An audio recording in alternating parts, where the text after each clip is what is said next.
여러분 잘 아시는 대로 오늘은 설날입니다. 예, 그렇죠? 그래서 여러분들하고 인사 나눴으면 좋겠습니다. 옆에 바라보시고요. 인사하시죠. 새해 복 많이 받으세요. 시작.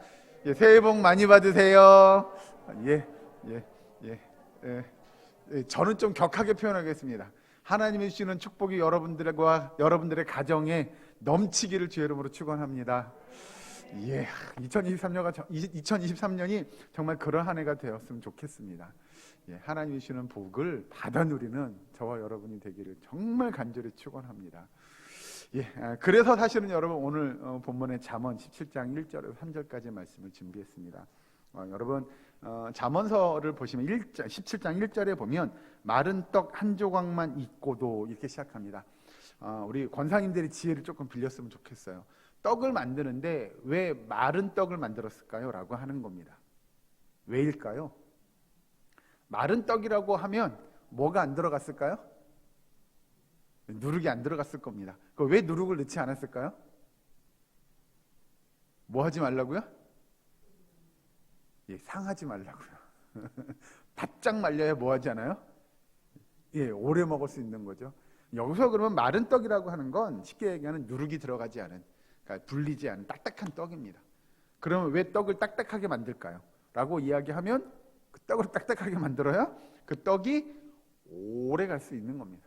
그럼 왜 떡을 오래 가야 되느냐라고 이야기한다면 여러분 사실 떡이 딱딱해야 맛있습니까? 말랑말랑해야 맛있습니까? 그렇죠. 말랑말랑해요. 떡은 말랑말랑해야죠. 굳으면 맛이 없어요. 근데 여기서 이야기하는 대로 왜 떡을 마르게 만들까라고 하는 것들을 좀 상상해 보셔야 합니다. 떡을 마르게 만든 이유는 오래 먹기 위한, 오래 보관하기 위한 거잖아요. 그러면 그때는 일단 뭘 포기하냐? 맛은 포기하는 거죠. 이건 쉽게 표현하면 그런 거죠. 맛보다는 뭐예요? 예, 오래 두고 먹기 위한 거죠. 그럼 왜 맛을 포기할 수밖에 없느냐라고, 이거 먹고 끝내면 다음이 있을 것 같아요? 없을 것 같아요? 예, 없을 것 같습니다. 제가 잠깐 여러분들에게만 일부 예배 때만 설명을 붙이면 다음 주에 모실 선교사님이 단둥에서 사역을 하셨습니다. 중국에서. 제가 한 번은 그때 한 9년, 8년 전쯤에 단둥을 그 선교사님 사역하는 곳을 간다 하면서 기회가 안 닿는데 갈 기회가 돼서 그 단둥을 방문했어요. 한 50평 정도 되는 아파트를 그 당시 세를 얻어서 사용하는데요. 아이들이 그 당시 제가 갔을 때 한 10명 넘는 아이들을 거기서 이제 케어하는 거죠. 탈북, 우리가 이야기하는 꽃제비 아이들을 데려다가 거기서 먹이고 입히고 재우고 가르칩니다. 속칭 우리가 이야기하는 꽃제비는 정말 그 예를 들어서 누가 보면 노숙자예요. 그 아이들은 북한을 탈북해서 먹고 살기 위해서 나온 아이들은. 그 아이들을 이제 돌아다니면서 시장이나 골목이나 길거리에서 데려다가 아이들을 먹이고 입히고 재우고 가르쳐 주는데, 그 아이들을 처음에 데리고 오면 밥을 주잖아요. 정말 우리가 이야기하는 고봉밥 아시죠? 밥 공기 위에 이만큼 막 산더미처럼 밥을 쌓아서 먹는 그런 밥을 먹는데요. 왜냐하면 지금 내가 이 밥을 먹으면 다음번에 또 언제 밥을 먹을지 모른다는 생각을 하는 거죠. 그러니까 기회가 될 때 어떻게 먹어둬야 돼요? 많이 먹어둬야 되는 거예요. 똑같습니다. 여기서 왜 마른 떡을 만드냐면 이 떡을 아껴둬서 오랫동안 먹어야 되는 거예요. 그런데 여러분 그런 거잖아요. 그 마른 떡을 먹으면 맛이 있어요? 없어요? 맛이 별로 없어요. 또 먹을 때 어때요? 포만감도 별로 없어요. 그러니까 이 마른 떡을 나중에 먹을 때는 어떻게 먹어요? 예, 그렇죠. 예, 권사님 불려서 먹는 겁니다.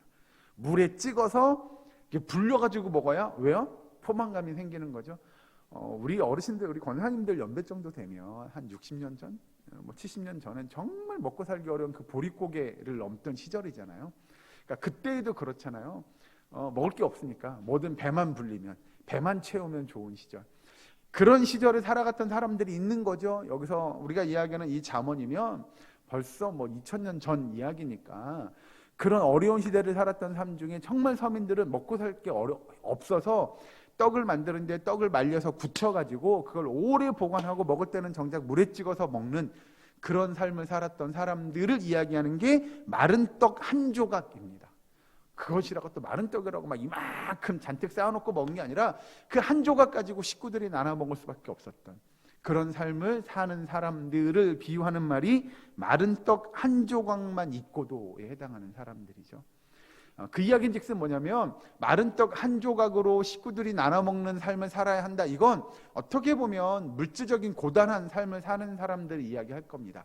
그런데 그렇게 마른 떡 한 조각을 갖고도 나눠 먹고 함께 할 수 있는 가족들이 있고 그 가족들이 화목하는 것이 성경은 가장 중요하다고 이야기합니다. 왜 그러느냐? 그 이제 1절 중반에 보면 제육이 집에 가득하고도 다투는 것보다 낫다라고 이야기하는 이유 때문에 그렇죠. 여기서 이야기하는 그럼 제육은 뭐냐라는 거죠. 일종의 여러분 이거 그냥 여러분들 이해를 돕게 설명하는 건데요. 요즘으로 이야기하면 잔치를 치르고 나서 그 남은 고기에 관한 해당하는 거고요.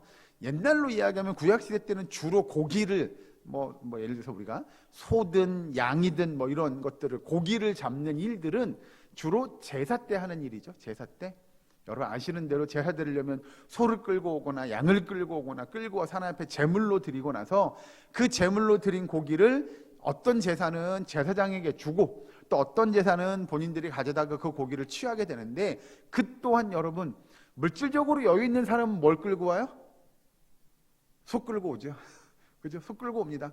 그런데 물질적으로 어려운 사람들은 끌고 온다고 표현하기 좀 그런데 뭐 가지고 와요?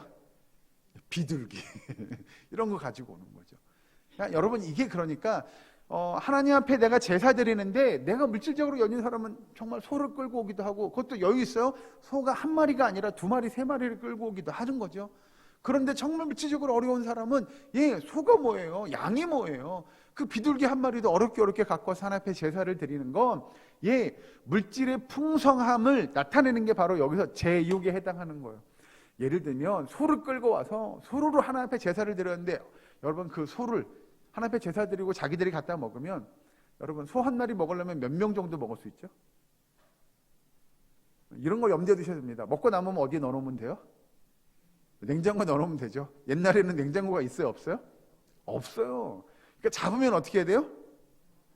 바로 그날 다 먹어야 돼요. 다 먹어 치워야 돼요. 그러니까 여러분 생각해 보세요. 제육이 여기서 제육이 집에 가득하고도라고 이야기하는 건 먹고 남을 만큼의 고기가 있는 건 얼마만큼 부자란 이야기예요. 뭐 우리가 이야기하는 물질적인 능력, 여유가 있는 사람을 이야기하는 거죠. 그러니 1절의 말씀을 우리가 다시 해석해 보면 그런 거죠. 그 정도로 물질의 여유가 있으나 가정이 화목하지 못한 건 결코 바람직하지 못함을 이야기하는 겁니다. 즉 아무리 물질의 여유가 많이 있다고 하더라도 물질의 여유가 없고 가정이 화목함을 이루어가는 것이 훨씬 더 중요하다고 성경은 우리에게 가르치는 거죠. 여러분 물질의 여유가 있어서 정말 많아서 우리가 내 마음대로 내가 먹고 싶은 거, 내가 사고 싶은 거, 내가 쓰고 싶은 것들을 다 쓰며 온 식구들이 그렇게 살아간다고 그게 과연 행복하고 화목한 일이냐? 아니요, 여러분 그렇지 않다는 겁니다. 아니 않다기보다 그렇지 못할 수도 있다는 겁니다. 오히려 가정의 화목을 위해서 우리가 적은 것이라도 함께 나누고 가정이 정말 행복한 삶을 이루어가는 것이 우리에게 더 필요하다는 거죠. 더 바람직한 믿음의 삶이라는 겁니다. 그래서 여러분 여기 성경에서 이야기하는 대로 사실 우리가 막 호사스러운 내지는 막 풍성한 그 음식들 그 어떻게 보면 우리의 가정들이 우리의 삶이 정말 넉넉하고 여유롭고 번영하고 뭐 이런 것들을 우리가 꿈꾸는 것, 우리가 바라는 것이 아니라 정말 우리의 삶의 바람은 그렇게 물질적인 여유나 안락함이 아니라 정말 우리 가정이 화목하고 행복한 가정을 이루어가는 것이 훨씬 더 우리가 바라야 할 것이라고 성경은 가르쳐주고 있는 거죠. 여러분 2절 말씀을 넘어가서 보시면 슬기로운 종은 부끄러운 짓을 하는 주인의 아들을 다스리겠고 또 형제들 중에서 유업을 나누어 얻으리라. 여러분 여기서는 조금 이스라엘 민족의 관계를 좀 이해해야 되는데요. 예를 들어 그런 겁니다. 한 사람이 가업이 있죠. 사업을 한다고 농사를 짓는다고 하죠. 뭐 농사를 짓는데 아들들을 봤더니 얘네들은 안 될 것 같아요. 농사 못 지을 것 같아요. 그럼 누구한테 이 가업, 이 유산을 물려줄 수 있냐? 자기 종, 자기 집 하인에게 물려줄 수 있는 제도가 있었습니다. 그런 것처럼 2절에 슬기로운 종은 부끄러운 짓을 하는 주인의 아들들 다스리겠고 라고 하는 겁니다. 그런 관계 속에서 놓고 본다면 아무리 뭐 옛날 말로 이야기하면 신분이 낮은 내지는 천한 직업을 갖고 있는 사람이라고 할지라도 그가 지혜로운 사람이라고 한다면 하나님께서 주시는 은혜와 축복을 누릴 수 있음을 성경은 우리에게 가르쳐 주는 거죠. 여러분, 그래서 우리가 하나님의 축복을 누리는 비결은 뭐냐? 하나님이 주시는 뭘 소유하는 거냐? 지혜를 소유하는 일입니다. 하나님이 주시는 지혜를 소유하는 하나님의 백성들에게 하나님께서 축복을 부어주시는 줄로 믿으시기 바랍니다. 여러분, 보통 성경에서 이야기하는 지혜는 그럼 뭐냐라는 거죠. 우리가 성경에서 말하는 지혜를 공부를 많이 해가지고 지식적으로 뛰어나고 이런 걸 성경은 지혜라고 이야기하지 않습니다. 성경에서 이야기하는 지혜는 뭐냐? 하나님을 아는 지식, 이것을 지혜라고 이야기합니다. 그럼 거꾸로 설명해 보면 그렇죠. 지금 2절에서 이야기하는 슬기로운 종에 해당하는 이 종은 누구를 아는 거예요? 하나님을 잘 아는 거예요.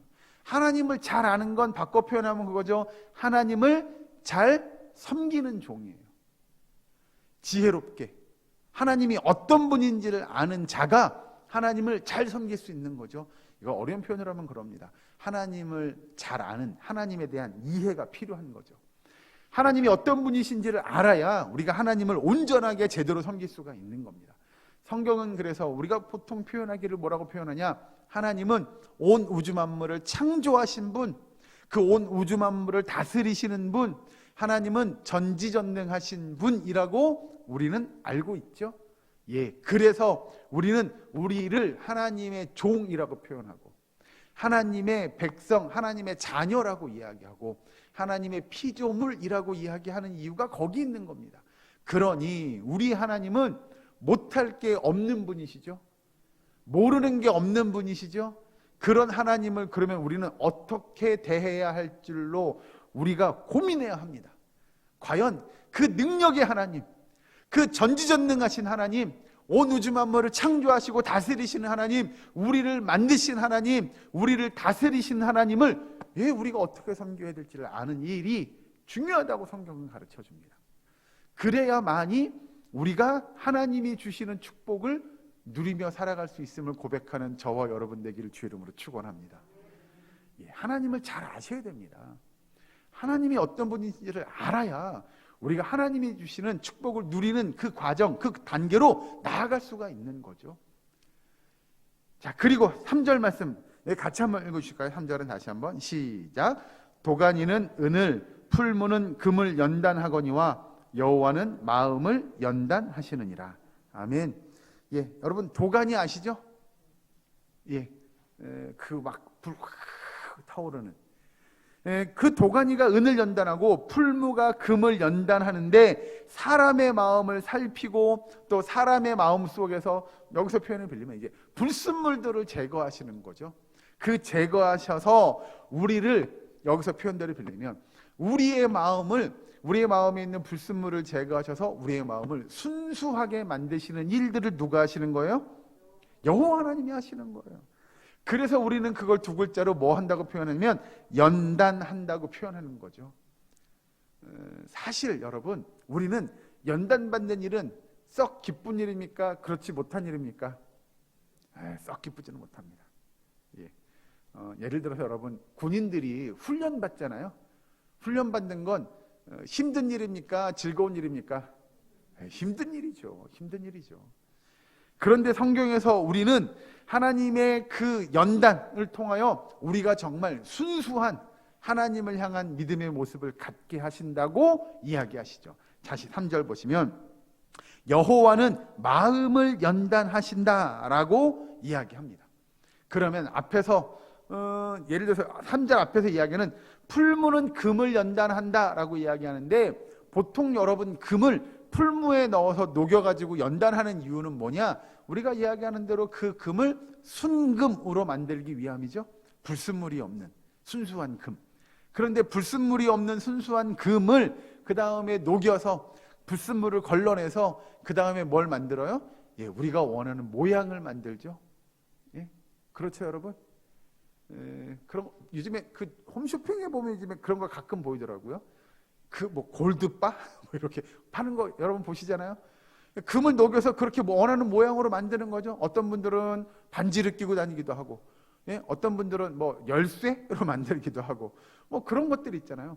그러니까 그런 예를 들어서 여기서 이야기하는 대로 금을 연단해서 그 금을 우리가 원하는 모양으로, 또 앞에 은을 원하는 모양으로 만드는 것처럼 하나님은 우리의 마음을 연단해서 하나님이 쓰시기에 좋은, 예를 드는 겁니다, 모양으로 또는 그릇으로, 하나님의 도구로 만들어가는 줄로 믿으시기 바랍니다. 예, 그래서 우리는 여러분 연단 받는 겁니다. 훈련 받는 겁니다. 우리의 신앙의 모습이 훈련되어져야 합니다. 그 훈련받는 과정 중에 예를 들면 말씀의 훈련이 있는 거죠. 말씀을 배우는 겁니다. 하나님의 말씀을 듣고 배우고 깨닫는 과정들을 통하여 우리가 연단되어지는 거죠. 왜냐?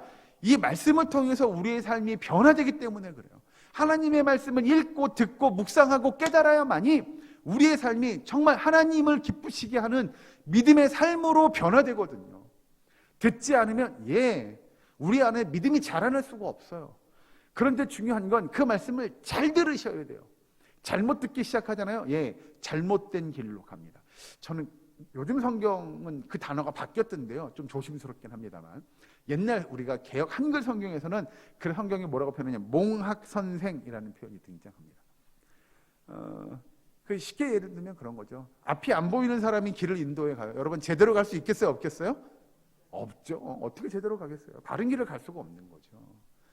그런 표현처럼 하나님의 말씀을 제대로 잘 여러분들이 배우고 또 배운 대로 살아가기 위해 노력하셔야 돼요. 그런데 성경의 말씀을 배우다 보면 우리의 모든 삶에 대해서 가르쳐 주더라는 거죠. 알려주더라는 겁니다. 우리의 삶이 어떠해야 한다. 예를 들면은 기도 생활은 어떠해야 한다. 예를 들면 교회 안에서 봉사는 어떠해야 하고, 우리의 가정에서의 삶은 어떠해야 하고, 세상 속에서 우리의 삶은 어떠해야 하는지를 성경은 우리에게 가르쳐 줍니다. 그러면 우리는 그 가르쳐 준 대로, 그 인도함 대로 따라 나갈 수 있는 저와 여러분이 되어야 합니다. 그것이 바로 성경에서 이야기하는 여호와는 마음을 연단하는 방법이에요. 그런데 말씀을 배우고 깨닫고 그걸 행하게 하는 건 내 의지가 아니라 내 안에 계시는 누구요? 성령님의 역사하심인 줄로 믿으시기 바랍니다. 그래서 성도는 성령님과 항상 동행하는 삶을 사셔야 돼요. 성령님의 인도하심을 따라 나갈 때마다 성령님의 그 도우심을 의지하고 신뢰하고 하나님 앞에 고백해야 돼요. 그래서 우리에게 필요한 건 뭐냐면 기도예요. 기도. 내가 훈련받은 대로 살아나기 위해 노력하다 보면 기도하지 않을 수가 없어요. 뭘 하나 하더라도 하나님 어떻게 하는 게 좋을까요? 하나님 제가 어떤 삶을 사는 게 바람직한 건가요? 하나님 제가 여기서 이거 하는 게 맞나요? 저거 하는 게 맞나요? 하나님을 기쁘시게 하는 게 어떤 일이며 하나님이 저에게 원하는 삶이 어떤 삶인가요를 늘 기도하시는 거예요. 늘 물어보시는 거예요. 그러면서 성령님의 음성 듣기를 사모하고 그 음성이 때로는 우리에게 마음으로 주기도 해요. 그래요, 하나님 맞아요. 이게 하나님이 기뻐하신 일인 것 같아요. 그런 마음을 주기도 하고, 때로는 성경을 읽다가 그래 맞아요. 성경 이런 말씀이 여기 있군요 라고 하는 것들로 우리에게 보여주시기도 하고, 우리의 이성과 우리의 상식으로 하나님께서 깨닫게 해주시기도 하고, 다양한 방법으로 우리에게 하나님의 뜻을 보여주세요. 그래서 하나님은 하나님의 백성들을 그렇게 인도하시고 이끌어 나가시는 줄로 믿으시기 바랍니다. 여러분 그런 면에서 본다면 한 가지만 예를 더 들어보겠습니다. 오늘 본문에서 이야기하는 하나님께서 우리의 마음을 연단하는 방법 중에 한 가지가 뭐냐? 1절에 등장하는 마른 떡 한 조각만 있고도 화목하는 것이 제육이 집에 가득하고도 다투는 것보다 낫다고 이야기하는, 결국 뭐에 관한 이야기냐면 여러분 우리의 물질의 훈련에 관한, 또 우리의 물질관에 관한 이야기입니다. 여러분 예를 들어 제가 그런 표현 가끔 씁니다. 여러분 물질은 많으면 많을수록 좋습니다. 맞습니까? 틀립니까? 자, 물질은 많으면 많을수록 좋습니까? 아니요. 그렇지만은 않더라고요. 물질은 여러분 유용한 겁니다. 그리고 물질은 필요한 겁니다. 그러면 물질이 많으면 다 좋냐? 아니요, 여러분. 그냥 생각나는 예화 하나. 여러분 제 친구 교수직을 하는 친구, 친한 친구 한 명 있습니다. 자기 같이 대학교에서 교수로 있는 그 교수님의 이제 장인어른이 돌아가셨대요. 그래가지고 거기를 문상을 갔대요. 문상을 갔는데 그 상 중에 이제 돌아가신 장인, 그러니까 돌아가신 분의 아들, 딸, 뭐 며느리들, 뭐 이렇게 사위들이 다 같이 방 안에 모여가지고 다투더래요. 뭘 갖고 다퉈요? 예, 유산 갖고 다투더래요. 그 장례식이 끝나기도 전에. 이게 물질이 많은 게 좋은 겁니까? 아니요, 결코 좋게 보이지 않더라는 거죠. 그러니까 여러분, 그러니까 물질이 많아서 좋은 게 아니라는 거죠. 그걸 깨닫는 일들이 우리에게 필요합니다. 그래서 물질은 여러분 필요한 겁니다. 물질은 유용하는데 우리가 잘 사용하기 위한 것이지, 우리가 물질이 많아서 우리가 나 물질 많으니까 하나님께서 나에게 복을 주신 거야. 아니요, 그렇게만 보면 맞지 않다는 겁니다. 그것이 여기서 아까 3절에서 이야기하는 대로 하나님께서 우리의 마음을 연단하는 또 하나의 방법이 될 수 있다는 거죠. 그래서 우리가 하나님 안에 축복을 누리며 살아가는 성도들의 삶은 물질의 많고 적음에 있지 않다고 이야기하고, 오로지 우리가 하나님의 말씀대로 우리의 마음을 정말 순수하게 다스리는 일들이 훨씬 더 중요하고, 그렇게 마음을 다스리면 다시 1절로 넘어가서 마른 떡 한 조각만 있고도 화목하게 지내는 게 우리 하나님을 영광스럽게 하고 우리 믿음의 가정들이 나타내야 될 정말 축복된 삶의 모습이라고 성경은 가르쳐줍니다. 여러분, 오늘 이 예배가 다 끝나고 나면 또 가정마다 가셔서 명절 연휴를 보내시고 세배도 하고 가족들과 함께 오랜만에 만나서 이런 얘기 저런 얘기 하게 될 겁니다. 그런데 바라기는 오늘 말씀처럼 우리 예사랑교회에 속한 모든 믿음의 권속들의 가정과 또 일가 친척들, 또 모든 이웃들이 정말 성경의 말씀대로 화목한 가정 될 수 있기를 주의 이름으로 간절히 축원합니다. 여러분, 그건 물질의 많고 적음에 있지 않음을 깨달았으면 좋겠습니다. 물질이 많아서 화목하고 물질이 적어서 불행한 것이 아니라, 정말 우리가 하나님께서 우리의 마음을 잘 연단해 주셔서 우리가 정말 순수한 마음 가지고 하나님을 아는 지식을 가지고 믿음의 모습으로 우리의 삶에서, 또 우리의 가정에서, 우리가 속한 모든 삶의 영역에서 하나님의 하나님 되심을 증거하는 그 일들이 우리의 가족을, 또 우리의 가정을, 우리의 모든 삶의 영역들에 화목한 하나님의 역사가 이루어져 갈 수 있음을 고백할 수 있는 저와 여러분 되기를 주의 이름으로 축원합니다. 여러분, 그래서 바라기는 여러분이 이제 돌아가셔서 그 가정들과 친척들과의 만남 속에서 정말 하나님의 공의를 드러내셨으면 좋겠습니다. 하나님의 살아계심의 역사를 드러내고 증거할 수 있는 저와 여러분, 우리의 사랑교회 모든 성도들의 삶이 될 수 있으면 좋겠습니다. 성경을 한 군데 찾아보고 말씀을 마치겠습니다. 잠언서 앞에 15장에 있는 말씀을 보겠습니다. 잠언서 15장 16절 17절에 있는 말씀입니다. 제가 아닌 성경 928면입니다. 잠언 15장 16절 17절 같이 함께 한 목소리로 봉독합니다. 시작. 가산이 적어도 여호와를 경외하는 것이 크게 부하고 번뇌하는 것보다 나으니라. 채소를 먹으며 서로 사랑하는 것이 살찐 소를 먹으며 서로 미워하는 것보다 나으니라. 아멘. 이 설 명절 연휴에 정말 하나님을 경외하는 자다운 모습으로 이 명절 연휴를 보내시고, 또 하나님을 사랑하는 마음으로 우리의 일가 친척들을, 또 가족들을 정말 사랑으로 대할 수 있는 그런 저와 여러분, 우리의 사랑교회 모든 권속될 수 있기를 주의 이름으로 간절히 축원합니다. 기도하겠습니다.